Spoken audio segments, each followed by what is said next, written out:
ကိုကျော်ဟာမိုင်မောင်းများစွာဝေးလံတဲ့ရွာအစွန်ကပိုင်ရှင်မဲ့အိမ်အိုကြီးတစ်လုံးစီကိုရောက်လာပါတယ်။ဒီအိမ်ကသူ့ရဲ့အဖိုးဖြစ်သူပိုင်ခဲ့တာဖြစ်ပြီးလွန်ခဲ့တဲ့နှစ်40ထဲကစွန့်ပစ်ထားတာပါ။ကိုကျော်ရွာထဲကိုဖြတ်တဲ့အခါရွာသားတွေကသူ့ကိုထူးဆန်းတဲ့မျက်လုံးတွေနဲ့ကြည့်ကြတယ်။လူကြီးတစ်ယောက်ကဒီအိမ်ကိုမသွားနဲ့။အဲ့ဒီမှာအတိတ်ကရှင်သန်နေတော့မဲလို့တိုးတိုးလေးသတိပေးလိုက်တယ်။အိမ်ရှိရောက်တဲ့အခါအိမ်တကားကတန်ချေးတက်နေတဲ့တောခတ်ကြီးနဲ့ခတ်ထားတယ်။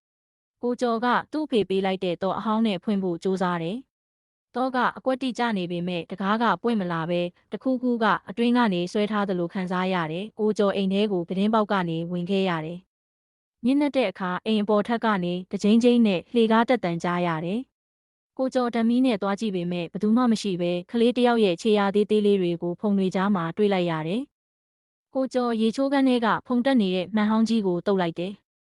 မှန်ထဲမှာပေါ်နေတာကသူ့မျက်နှာမဟုတ်ပဲမျက်လုံးမပါတဲ့ကလေးတယောက်မျက်နှာဖြစ်နေတယ်။အဲ့ဒီကလေးကကိုကျော်ကိုကြည့်ပြီးပြုံးပြလိုက်တယ်။ကိုကျော်အဖိုးရဲ့စာရေးစပွဲအဟောင်းတွေကဒိုင်ယာရီတအုပ်ကိုတွေ့တယ်။ဒိုင်ယာရီထဲမှာအဖိုးကဒီအိမ်ကလူတွေကိုမေ့ပစ်ဖို့ညှင်းဆန်နေတယ်။သူတို့ကငါ့ကိုအမှောင်ထဲကနေခေါ်နေကြပြီလို့ရေးထားတာကိုတွေ့လိုက်ရတယ်။ကိုကျော်အိမ်ရဲ့မြေပုံကိုဒိုင်ယာရီထဲမှာတွေ့တယ်။မြေပုံအရအိမ်မှာအခန်း၅ခန်းရှိရမှာကိုသူရေတွက်ကြည့်တော့၄ခန်းပဲရှိနေတယ်။အဲ့ဒီပျောက်ဆုံးနေတဲ့ပစ္စမမြောက်အခန်းကဘယ်မှာလဲကိုကျော်အိမ်ရဲ့နေရန်တစ်ခုကိုခောက်ကြည့်တဲ့အခါအထဲကနေဟူနဲ့အသက်ရှူသံတိုးတိုးလေးကြားရတယ်။သူနေရန်ကိုရိုက်ခွဲဖို့ပြင်တဲ့အချိန်မှာသူ့လက်ကိုမမြင်ရတဲ့လက်တစ်ဖက်ကလာဆွဲထားသလိုမျိုးဖြစ်သွားတယ်။ကိုကျော်အိပ်ပျော်နေတော့အိမ်ကလွန်ခဲ့တဲ့နှစ်40ကပုံစံအတိုင်းပြန်ဖြစ်သွားတာကိုမြင်လိုက်ရတယ်။အဲ့ဒီမှာသူ့အဖိုးနဲ့အိမ်ဖော်မလေးတယောက်တို့ရဲ့ရန်ပွဲကိုမြင်ရတယ်။အဖိုးကအိမ်ဖော်မလေးကိုနေရန်ထဲကိုအရှင်လက်လက်ထည့်ပိတ်ထားတာကိုကြောက်လန့်တကြားတွေးလိုက်ရတယ်။ကိုကျော်မျက်လုံးပွင့်လာတဲ့အခါသူဟာလက်ရှိကိုကျော်မဟုတ်တော့ပဲလွန်ခဲ့တဲ့နှစ်40ကသူ့အဖိုးရဲ့ခန္ဓာကိုယ်ထဲကိုရောက်နေတာကိုသိလိုက်ရတယ်။သူ့လက်ထဲမှာလည်းပေါက်တူးတစ်ချောင်းကင်ထားလျက်ပါပဲ